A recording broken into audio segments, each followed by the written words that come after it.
Ya, dari rapat evaluasi rekonstruksi pembangunan infrastruktur Kota Palembang, beberapa hal menjadi sorotan utama pemerintah Kota Palembang, seperti penanganan banjir dan sampah.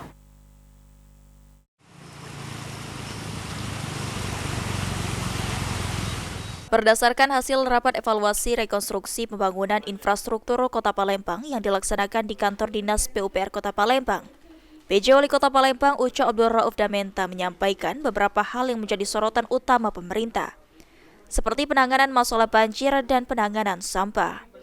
Untuk penanganan banjir, berbagai langkah seperti melakukan pembongkaran bangunan liar yang menghambat aliran air. Utama kita punya masalah banjir, itu udah jelas, sampah.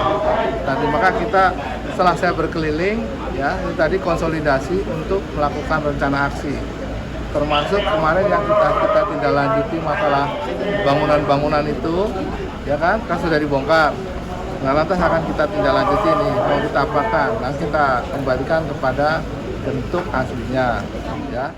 Ditambahkan Uco Abdul Rauf Damenta, selain itu perbaikan jalan dan menjadikan Palembang sebagai wisata air akan dilakukan. Dan saat ini seluruh OPD sudah diberi target untuk mensukseskan target pembangunan infrastruktur. Edukasi kepada masyarakat harus dilakukan agar pembangunan yang dilakukan bisa dimanfaatkan